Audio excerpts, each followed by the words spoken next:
Hola, hola, amantes del emprendimiento y de la innovación. Hoy vamos a comenzar con el episodio número 7 de este podcast, El Telescopio. Y acuérdense que veníamos de una serie que hablaba de las organizaciones exponenciales y todos esos atributos y cuáles eran el camino que seguían con las 6D. Acuérdense que si quieren ver los capítulos, aquí se los dejo en la parte superior, los pueden ver. 3 capítulos de organizaciones exponenciales. Ojalá que los puedan ver, están muy buenos.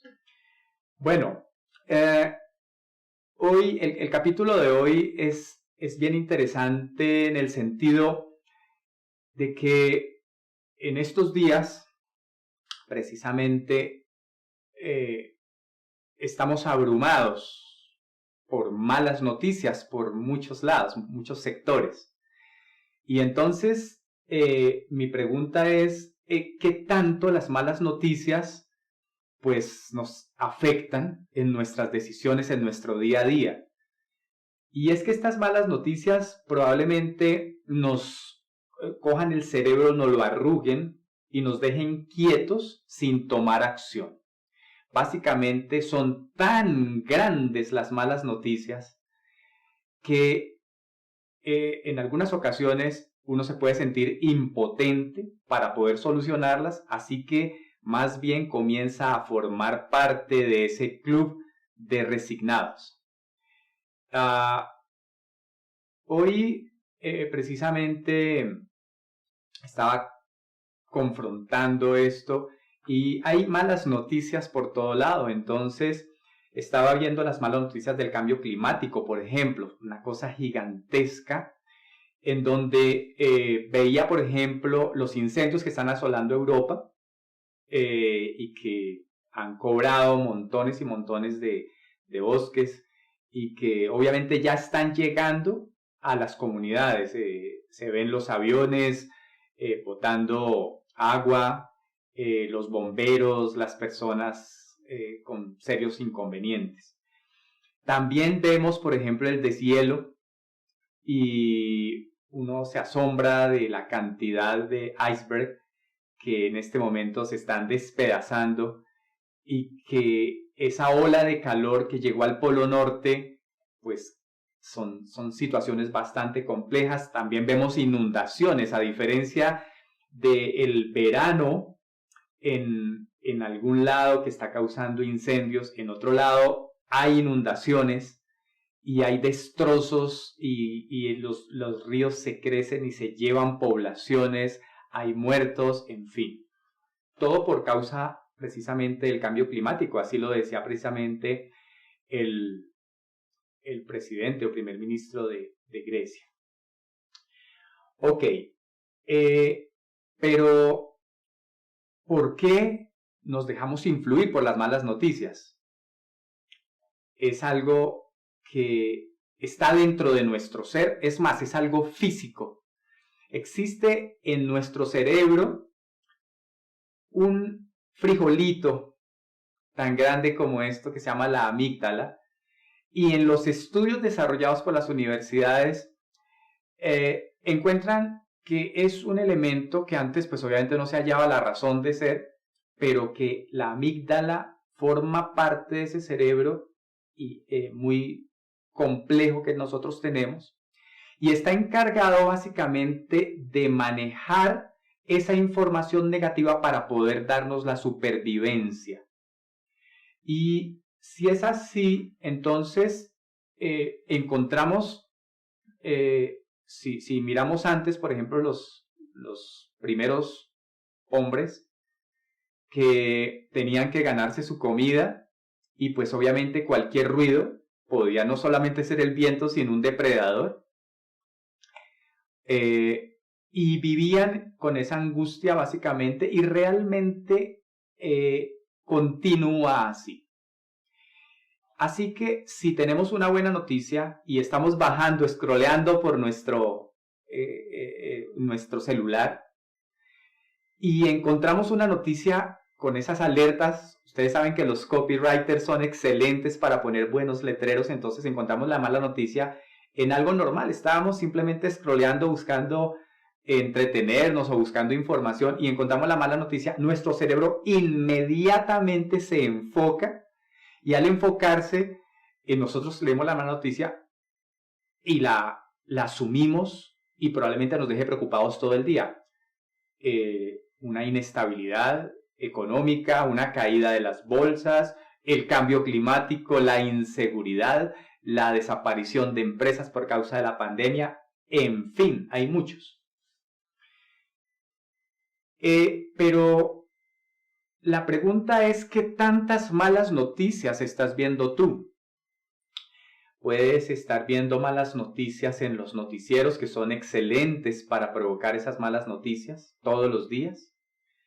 Y se surten de malas noticias y en los titulares salen las malas noticias en los periódicos, no solamente los impresos, sino los digitales. Les encanta sacar malas noticias porque se ha encontrado, y son estudios muy claros, que si sacan solamente normalidad, que si sacan solamente buenas noticias, los periódicos ni los noticieros los ven. Pero si sacan malas noticias, inmediatamente la amígdala cumple su función y el ser humano pone atención, así que ganan rating o ganan compradores. Y esto es una trampa en la que estamos cayendo. Hace quizás un siglo, un año más de un siglo a propósito, estamos hablando de 1918, comienza algo aterrador realmente que se llamó la gripe española, y que a propósito, la gripe española se llama española, pero tuvo su primer caso en los Estados Unidos. Estos soldados, en una base militar, estos soldados los mandan a la Primera Guerra Mundial y allá comienzan a contaminar a toda la población europea, y realmente fue una epidemia mundial, igual que estamos viendo con el COVID-19. Pero mientras que con el COVID vamos unos millones de personas desafortunadamente muertas que han causado mucho dolor en las familias. La gripe española fue algo más aterrador. En las cifras oficiales se habla de 50 millones de muertos en apenas un año. Y en las cifras extraoficiales, que los muertos que no alcanzan a ser reportados, se habla de casi 100 millones de muertos. Así que la gripe española realmente ha sido algo aterrador. Para ponernos más o menos en contexto, en la Primera Guerra Mundial murieron aproximadamente 16 millones de personas. Acuérdense que la gripe española coincidió con la Primera Guerra Mundial, pero por causas de la guerra solamente se habla de más o menos 16 millones. Y digo más o menos porque en las guerras es muy difícil establecer un censo de fallecidos. Y en la Segunda Guerra mueren aproximadamente 60 millones de personas. Contando no solamente lo que pasa en Europa, sino lo que pasa en África y lo que pasa en Asia, en la Guerra del Pacífico. Así que 60 millones de personas. Quiere decir que la gripe española causó más muertes que las dos guerras juntas. De ese nivel son las cifras de la gripe española en su momento. Mucho más aterradora que lo que tenemos hoy con el COVID-19. Sin embargo, ya para el año 1919, o sea, un año después, las cosas ya se estaban recuperando. Y extrañamente, para el verano, la gripe española había pasado. Como apareció, desapareció y no se volvió a saber más de ella. Extraño. Sin embargo, la economía que colapsó completamente porque la gripe española no mataba a ancianos ni mataba a niños, sino mataba a la gente joven, o sea, a la gente productiva. Entonces la economía se vino a pique, las mujeres tuvieron que sacar los hogares adelante, las empresas cayeron enormemente. Pero afortunadamente todo comenzó a salir a flote y la economía se recuperó de una manera increíble, más allá de lo que en algún momento se hubiera creído, porque uno pensaría que las cosas van mal. ¿Y saben por qué se recuperó después de semejante crisis? Porque las personas no tuvieron pensamientos derrotistas, sino tuvieron pensamientos a partir de esas malas noticias que inundaban por todo lado, de muerte enormemente, de muertes por todo lado, tuvieron la sensación de resiliencia. Y adicionalmente, de no dejarse acabar por esas crisis, sino pelear la batalla, la buena batalla, como dice el apóstol Pablo. Ok, a partir de esto yo me quiero referir un momento a un libro de Peter Diamandis que se llama Abundancia. Aquí lo están viendo, Abundancia. Y abundancia es exactamente el pensamiento que les quiero traer hoy. Abundancia. Porque en la abundancia realmente está el progreso. Y hablo de abundancia porque siempre pensamos en cosas de escasez, como ya lo hemos hablado en algunos podcasts y en algunos videos también. Y es que muchos de los negocios están basados en la escasez. Y realmente la abundancia no la tenemos muy en cuenta. Pero para más o menos ponerlos en contexto, a través de la historia, tenemos en estos momentos, y quiero que ustedes lo sepan, enorme cantidad de abundancia. Ustedes dicen, pero ¿dónde está la abundancia? Está en todas partes. Resulta que, por ejemplo, para iluminar una habitación, en este momento hay abundancia de energía para muchas comunidades, otras siguen estando atrasadas. Pero para la mayoría de la población mundial se ha abaratado el consumo de energía y entonces antes para poder iluminar una habitación con antorchas se requería combustible, se requería querosene o se requería madera, en fin, para poder iluminar una habitación. Y esto, o veladoras, velas, no sé cómo se llamarán en otros países, que son las que se prenden, que tienen parafina. Y estos elementos permitían iluminar más o menos una habitación. Inclusive en algunas ciudades existía, como ustedes lo saben, un oficio muy noble y muy bonito que era el farolero. Y el farolero iba por toda la ciudad prendiendo y apagando los faroles. Era hermoso. Así que eran las maneras como producir algo de luz y no vivir en la penumbra. Pero era demasiado costoso. Costoso por el combustible que se generaba. En este momento, si ustedes miran una curva de la cantidad de energía que se está ahorrando, en este momento, inclusive con luces LED, alimentados, por ejemplo, por energía solar, nosotros tenemos un concepto de la energía solar muy cara. Ya no, ya se está abaratando. Así que la iluminación con energía solar también forma parte ya de la vida de muchas comunidades pobres. Y eso abarata mucho no solamente la posibilidad de que tengan luz, sino la posibilidad de que no tengan que pagar enormes cantidades de servicios. Lo mismo con los combustibles. Entonces comenzamos con la madera, por ejemplo. Comenzamos, digamos, con esa parte viva, siempre quemándola.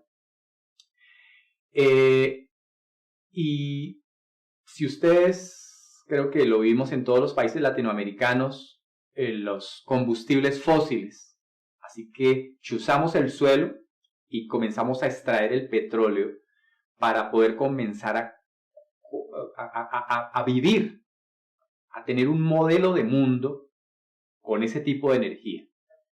Pero como es tan escaso y toca buscarlo en diferentes partes del planeta, en el Polo Norte, en los sitios donde más o menos están los yacimientos, pues obviamente ese escaso vale mucho y el precio que tenemos que pagar es enorme. Y sin embargo, nosotros tenemos la cantidad de energía solar más grande. Podríamos vivir con energía solar sin preocuparnos nunca. Y eso es lo que se está haciendo. Coger la energía solar, pasarla a baterías, y las baterías se convierten en este momento en soluciones impresionantes que nos está dando la tecnología. Miren, por ejemplo, a Tesla con sus mega fábricas de baterías que duran muchísimo y tienen tanto poder como, por ejemplo, para los taxis voladores de Uber, que en este momento se están produciendo y que muy pronto llegarán a inundar las ciudades del mundo con alto tráfico, por ejemplo, Los Ángeles, que es donde se están haciendo las pruebas. ¿Cómo se hace esto? Con electricidad. La electricidad baja la energía solar, quiere decir que la energía solar es abundante. Es abundante. Así que con la electricidad viene la iluminación, viene el movimiento, vienen las transformaciones, vienen las fábricas. Es otro modelo de pensamiento basado en abundancia. Y yo quiero que tú pienses en abundancia cuando estés pensando en un negocio. Porque los negocios pensados en la escasez en algunas ocasiones son buenos. Pues obviamente quizás son la base de los negocios, y lo que se enseñan en las escuelas de negocios básicamente es a plantear un modelo de negocio basado en la escasez, pero si pensamos en la abundancia estamos tratando de resolver los grandes problemas mundiales, que es quizás donde esté precisamente el dinero. Muy bien, de los modelos de negocio pues es interesante comenzar a hablar, pero no en este podcast, no me voy a referir a ellos precisamente. En el año 2019, 3 personajes, Roji Kimura, Martin Reeves y Kevin Whitaker, ellos son del Boston Consulting Group, ellos plantean algo bien interesante que era la nueva lógica de la competencia. Y ellos están estudiando algo que es la transformación y la disrupción. Y uno dice, bueno, ¿y esto como que tiene que ver aquí? Bueno, ellos hacen un análisis súper brillante de los elementos que aportan ventaja competitiva a las empresas. Y entonces, pues hemos visto tantos modelos por todos lados que uno dice, bueno, ¿estos qué me van a decir? Pero sin embargo, en ese 2019, hace ya 2 años, algo bien interesante, dicen que las empresas que finalmente van a triunfar son las que tengan mayor capacidad de resiliencia, y es porque, y ellos ni siquiera habían visto la pandemia, porque llega en el 2020, estaban estudiando eso desde hace algunos años, pero las empresas que van a surgir son las empresas que más capacidad de resiliencia tienen ante las incertidumbres, ante el futuro. Pero hay algo que concluye el estudio de Reeves, de Whitaker y de Kimura, es que las empresas que se destacan son las que tienen la imaginación, las que ven el futuro, las que ven donde otros no están pudiendo ver, observar los cambios. Se requiere aspiración, es cierto, pero esto es interesante porque cuando, por ejemplo, hayan todos escuchado el término de inteligencia artificial, la inteligencia artificial está basada en datos reales. Esto va mucho más allá incluso que la inteligencia artificial, porque la inteligencia artificial es, digamos, datos conocidos, y lo que es la imaginación está en un concepto, en algo que definitivamente no puede ni siquiera la inteligencia artificial considerar. La imaginación del hombre, la imaginación de un grupo de personas va mucho más allá. Así que cuando estamos hablando de innovación, estamos hablando precisamente de este estudio de la nueva lógica de la competencia, porque es necesario trabajar en proyectos, en empresas que vayan mucho más allá de lo evidente. Yo sé que existen modelos de negocio, muchísimos, basados en la clonación. Quiere decir, yo veo este negocio y yo quiero traer este negocio a mi ciudad. Las mismas franquicias son así y voy a lo seguro. ¿Por qué no nos salimos de esa zona de confort y nos convertimos en esas empresas disruptivas, que es quizás lo que más estamos esperando en Latinoamérica? Quiero aquí traerles un caso que es el de Nippon Airways, All Nippon Airways. Le vamos a decir Ana. Y Ana tiene un eslogan, porque Ana es la aerolínea japonesa, es el estandarte de ellos en los aires. Así que si se pudiera llamar el eslogan famoso, el que los ha hecho famosos, es inspiración de Japón. Imagínense, la All Nippon Airways es la inspiración de Japón. ¡Wow! Esto es una declaración impresionante. Si es la inspiración, imagínense cómo tienen que ser ellos. El CEO de ANA es Shinya Katanosaka. Y es un tipo súper espectacular, súper especial. Si quieren, ustedes lo pueden buscar. Shinya Katanosaka. En el 2018, este hombre hace una pregunta y bueno, ¿cómo vamos? ¿Qué vamos a hacer? ¿A dónde vamos a llevar la aerolínea? Había muchas posibilidades, pues dicen, no, pues compremos aviones mucho más sofisticados, compremos todos los Airbus, creemos mejor experiencia del usuario, creemos mejores terminales, todas estas cosas que pensaría una aerolínea normal. Y entonces este hombre dijo, no, hay algo más allá. Algo más allá. Les cuento que se unió con Peter Diamandis, el famosísimo Peter Diamandis, que tiene su proyecto X-Prize, que es el que da premios precisamente por que el mundo genere nuevas tecnologías. Ha dado premios por cambio climático, por agricultura o por agua, y ellos dan unos premios a solamente un ganador. Y el ANA X-Prize se convierte en una cosa impresionante porque comienzan a competir equipos de todas partes del mundo. Obviamente de Japón, que son tan altamente tecnológicos. Ellos piensan en algo que a nadie se le hubiera ocurrido. Son los avatares robóticos. Y es algo en donde quieren que las personas sientan y toquen algo, sentir y tocar algo, aún no estando en el mismo sitio, con la posibilidad de sentir y tocar.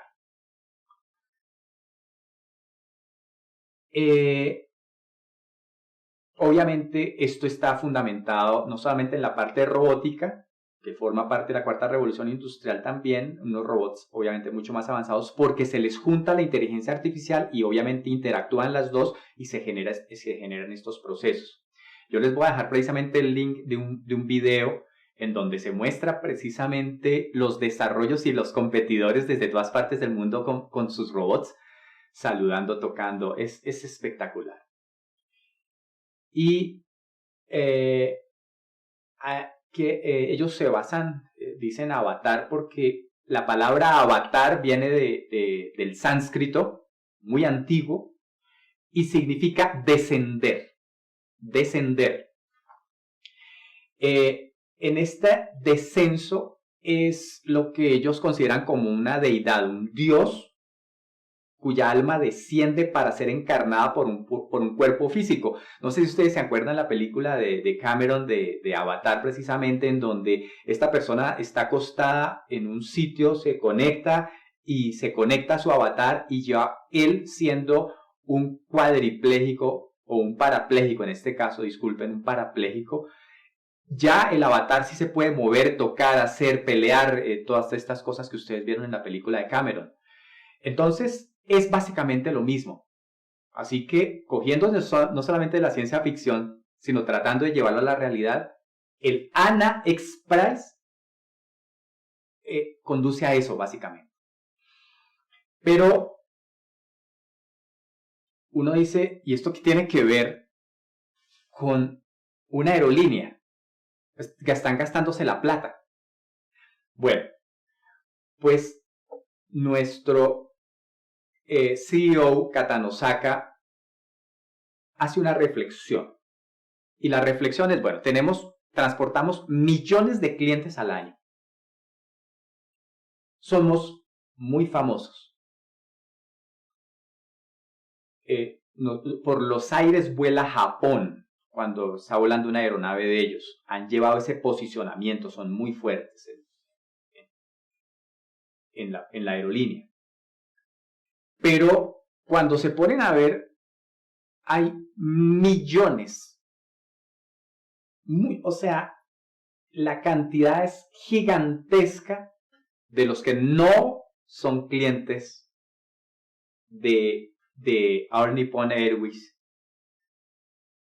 Y entonces dicen, este hombre no se preocupa aquí por ayudar solamente a las personas que ya son clientes de la aerolínea y traerlos y fortalecerlos, sino que habla de algo bien interesante, y es quiénes son nuestros no clientes. Y aquí vuelvo a traer a su recuerdo el libro muy famoso, que es La Estrategia del Océano Azul, para que lo estén viendo, para que lo lean si no lo han leído, y si lo han leído en algún momento, vuélvanlo a leer porque es excelente.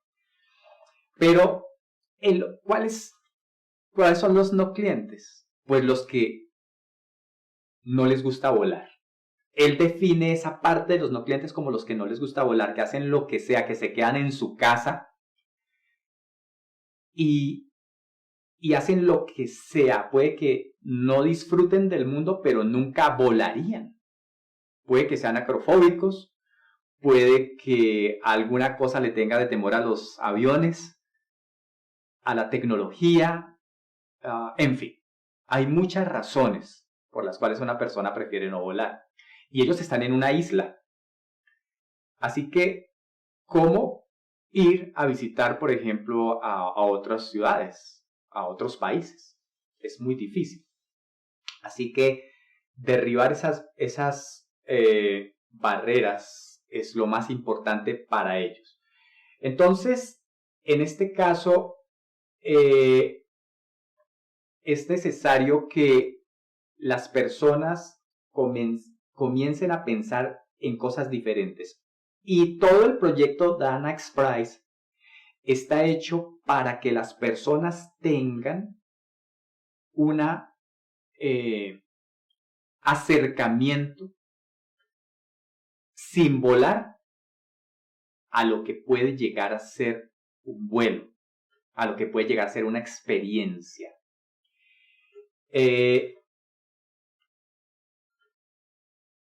Estos no clientes, una gran pregunta es si tú estás viendo, dependiendo de tu negocio, en dónde están las personas que no son clientes tuyos porque tú los consideras de otra categoría.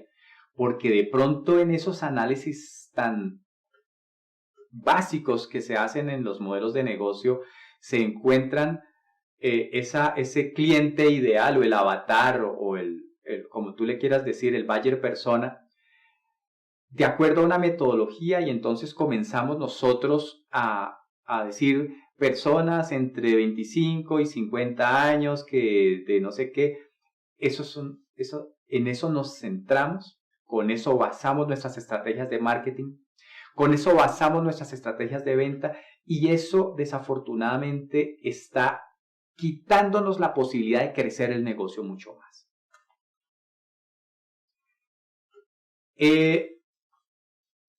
Alguna vez yo les comenté precisamente en un podcast, aquí se los dejo en la parte superior, que Clayton Christensen escribió el dilema del innovador. Y ese dilema del innovador, pues obviamente todos los que lo hayan leído, se convierte quizás en una obra maestra y en una base esencial de lo que van a ser de ahí en adelante todas las decisiones a través de innovación disruptiva. Y entonces comienza como a haber una diferencia entre lo que es una innovación de tipo incremental, lógica, va siempre hacia arriba, y una innovación disruptiva que al comienzo pues parece que no va a funcionar, pero después funciona. Y entonces vienen esas sensaciones de que lo que yo estoy haciendo a través de innovación, de pronto uno dice, no, esto puede que no sirva, puede que no lo acepte el público porque viene esa fase de decepción. Nosotros encontramos que la innovación tiene unos grandes réditos, pero sobre todo puede haber innovación incremental, quiere decir paso por paso, paso por paso, paso por paso, vamos incrementando el logro de la compañía, de lo que nosotros queremos, y eso básicamente es lo que buscan muchos de los inversionistas y muchos de los empresarios. La innovación disruptiva generalmente hace una curva, pero esa curva al comienzo se ve tan pequeña que no puede pelear con lo que nosotros tenemos en este momento y entonces las personas la desestiman, pero finalmente llega un momento especial en donde despega y pasa en las empresas normales y se proyecta 10 veces más. Y quiero hablarles hoy quiero contarles una pequeña historia también, aprovechando este momento, y es de una persona que se llama Reed Hastings. Este personaje es el fundador de Netflix. Y digamos que cuenta la historia, pero no puede que no esté tan comprobado el asunto, aunque su propio socio lo dice. Hastings es un amante de las películas y existía, no sé si ustedes se acuerdan, existía unos locales en el mundo que se llamaban los Blockbuster. Entonces uno iba y alquilaba una película, se la llevaba para su casa, la veía y después la tenía que devolver, obviamente cumplidamente, porque si no la devolvía cumplidamente le cobraban una multa. Así que Hastings se lleva su película del Apolo 11 precisamente. Él la recuerda exactamente. La película que estaba viendo era la del Apolo 11. Y entonces, cuando la va a devolver, él se atrasa. Y cuando se atrasa, entonces, él llega a entregarla y le cobran $30 de multa. ¿Cómo así? $30 los tuvo que pagar, pero él se va muy bravo. Y dice, esto no puede ser, esto no puede ser, esto no puede ser, ¿cómo así que esto es una injusticia, esto debería mejorar? Así que él se va con la rabia y crea Netflix. ¿Y qué es Netflix al comienzo? Para que ustedes vean que no siempre se comienza desde lo que ustedes ven al final, sino se comienza con una idea diferente. Y Netflix al comienzo, el tipo, ¿saben qué hizo? Colocó en una página de internet, se crea una página rápida de internet muy sencilla, porque en ese momento apenas estaban comenzando todo este boom de toda la web. O sea, pues no comenzando, pero sí las páginas no eran tan bonitas como ahora. Así que una página sencilla, y le dice a la gente, mire, alquílenme las películas que les tengo acá. Él coloca unos títulos, él las coloca en los gráficos, como en una galería, y les dice, si usted me las alquila, yo se las envío por correo y usted me las devuelve por correo y yo no le cobro multa. Ah, qué interesante esto. Así que el negocio ya él lo imagina y efectivamente comienza a tener su éxito. Pero si ustedes se fijan en el negocio, entre más personas lleguen al negocio, pues se requería más inversión y comienza a tener pérdidas y él tercamente comienza a resistir porque el negocio era malo. Era interesante resolver un problema, pero resulta que entre más personas llegaran y le pedían, él tenía que sacar más películas, porque eran originales, comprar más películas para poder enviar y tener toda esta infraestructura de envíos. ¿De acuerdo? Así que él comienza a tener, digamos, pérdidas. Entonces, Blockbuster dice, yo no me voy a quedar con eso. Así que estos tipos sacan una respuesta. Blockbuster apenas se da cuenta de que alguien se está metiendo en ese nicho. Dice, yo voy a acabarlos. Y saca una respuesta y entonces comienzan ellos mismos a desarrollar un negocio mucho mejor.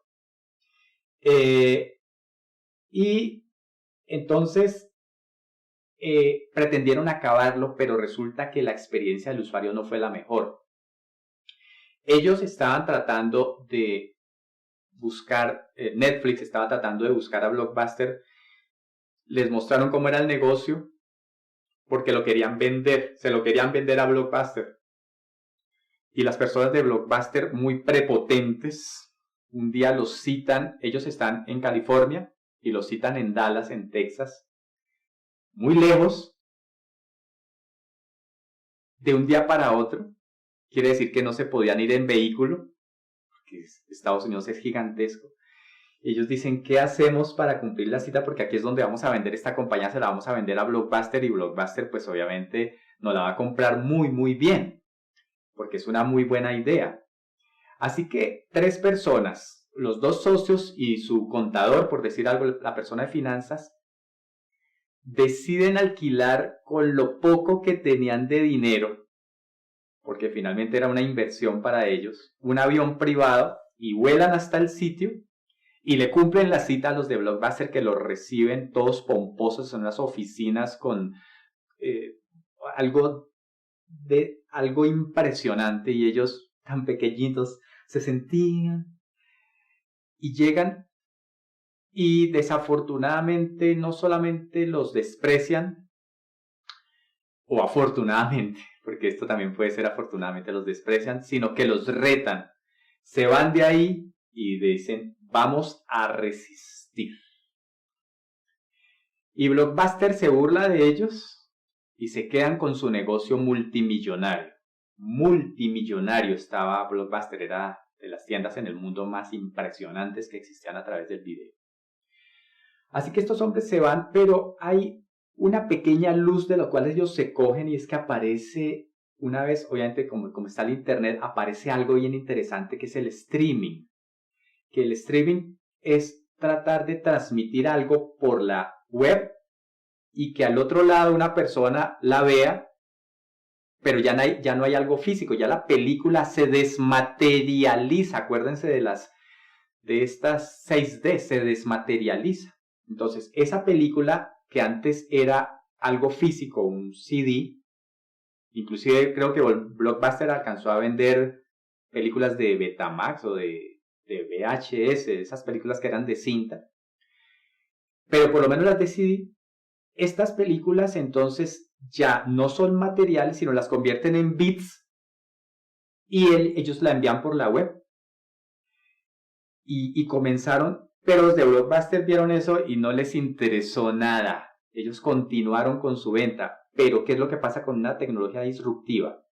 Que comienza lento, pero cuando llegó un momento crítico en donde todos los procesadores eran más rápidos y el streaming comenzó a tener el poder necesario, que Netflix ya no estaba haciendo algo plano para mantenerse en la meseta, sino que se disparó de una manera increíble y 3 años después Blockbuster se declaraba en bancarrota, siendo el ganador Netflix, como ustedes lo saben.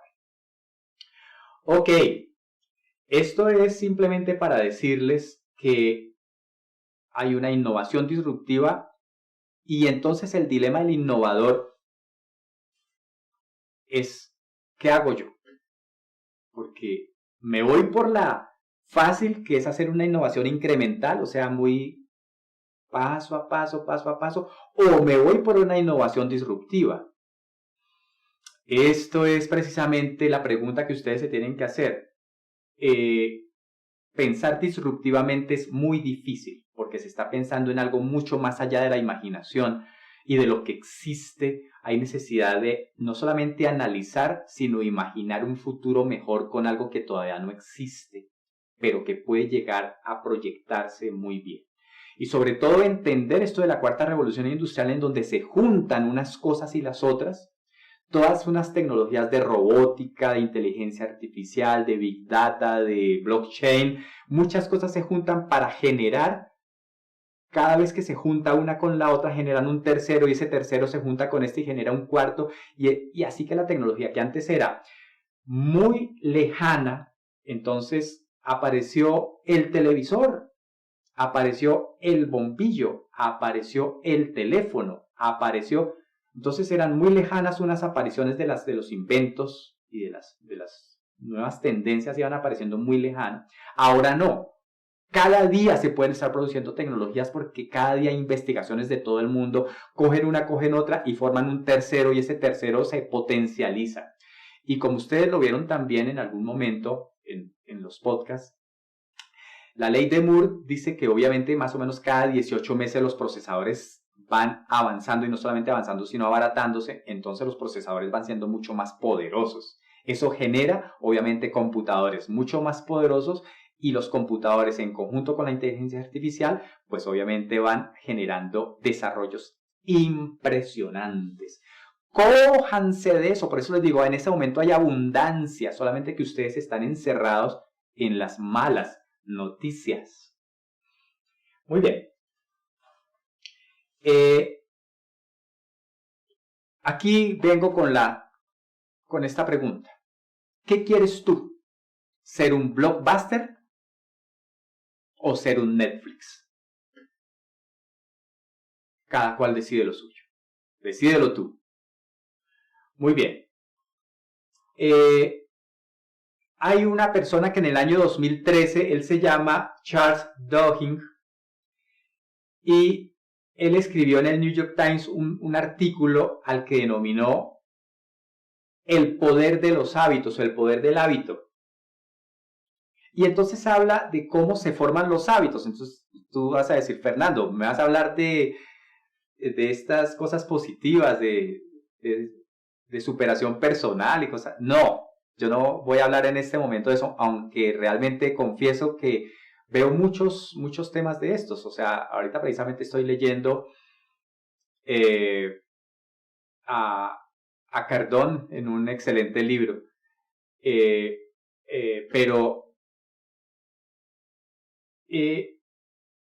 Duhigg escribió algo que se llama el loop del hábito, el loop del hábito, loop del hábito.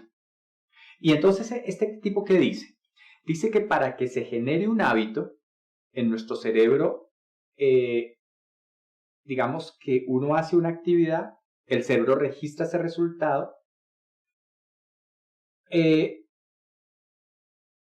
pero si se genera una recompensa, entonces al generar la recompensa ya entendemos que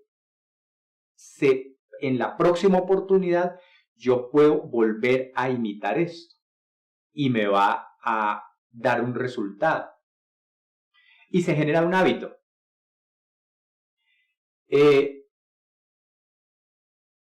cuando se generan esas conexiones neuronales que han generado ese hábito, yo puedo generar hábitos muy sencillos, como despertarme a las 5 de la mañana, o como no comer ciertos alimentos sino otros, o como hábitos diferentes, como hacer ejercicio, en fin.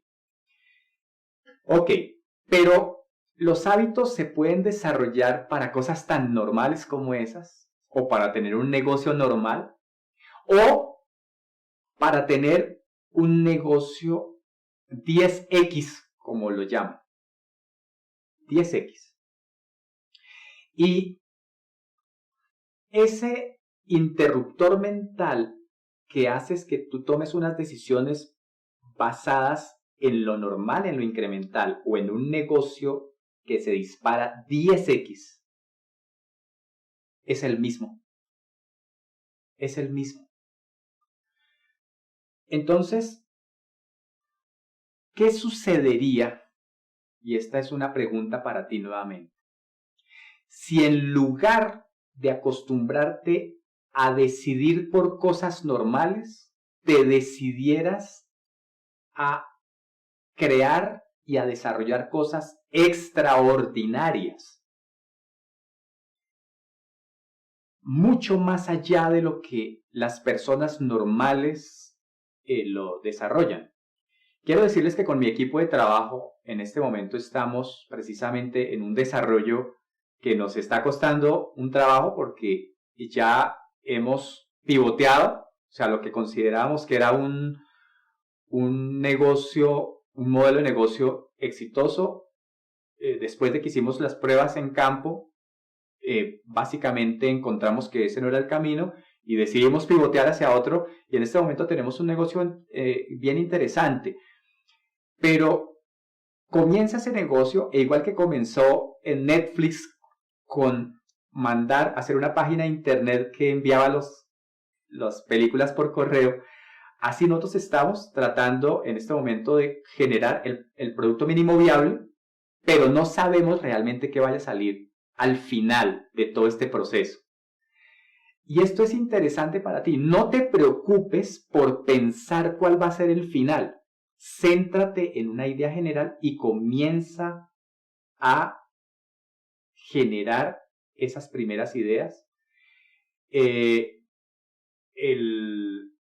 modelo puede ser el mismo que tú tienes de los modelos de negocios de Osterwalder, en donde llenas los 9 cuadritos y te centras no solamente en la propuesta de valor al comienzo, sino céntrate en el cliente, en tu tribu también, una tribu especial que no tenga nada que ver con datos, sino que tenga que ver con intereses. Y después a ella le generas una propuesta de valor ajustada a lo que ellos necesitan. En este momento, trata de irte, comenzar una idea, pero por favor no te limites porque dice, pero a mí no se me ocurre nada. No, es que tú estás esperando crear un Netflix como está ahora. El Netflix, y lo utilizo en esta podcast como modelo, tuvo un proceso. Ok, esto es interesante.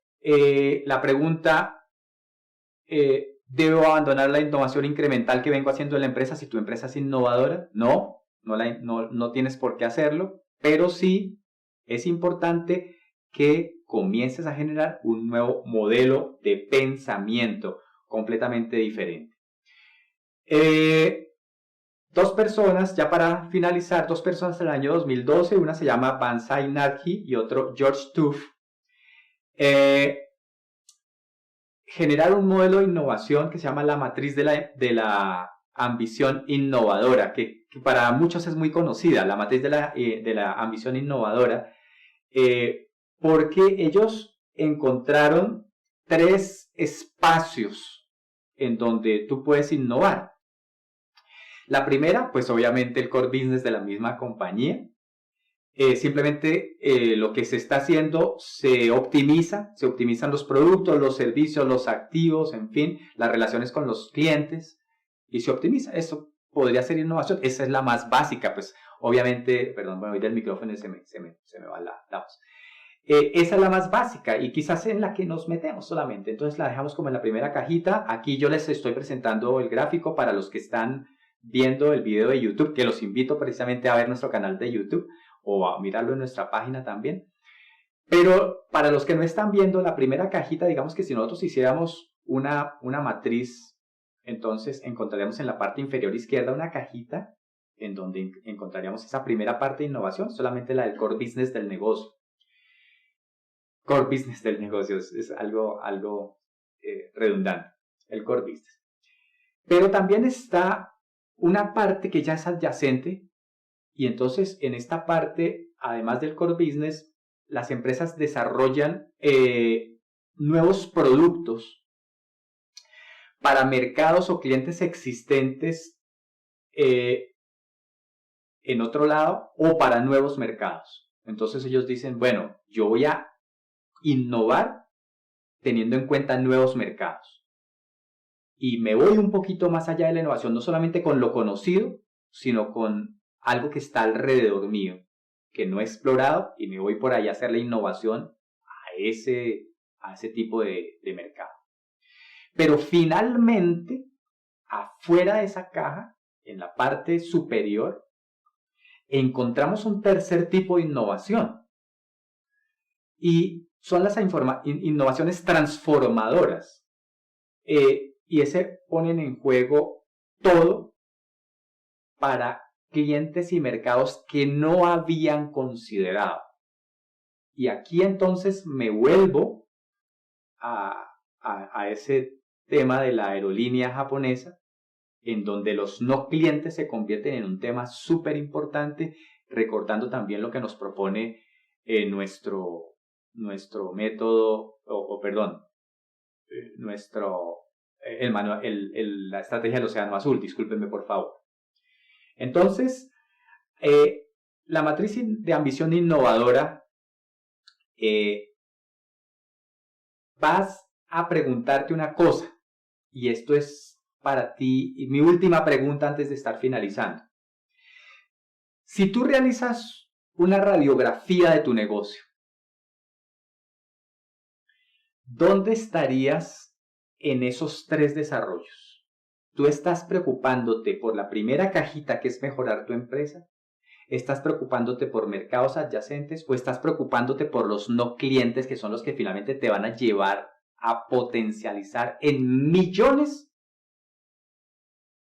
tus clientes, tu mercado? ¿En dónde estás? Muy bien, vamos a finalizar ese podcast diciendo que por favor visiten nuestra página web www.fernandospina.com, donde te tengo gran cantidad de recursos para el crecimiento de tu negocio, gratis, completamente gratis. Los puedes descargar, los puedes bajar. Lo segundo, visita nuestras redes sociales. Allí te estoy enviando continuamente contenido de valor. Y con esto estamos finalizando el podcast número 7 del Telescopio. Espero que tengas un excelente día y recuerda, innova. Si no innovas, vas a desaparecer.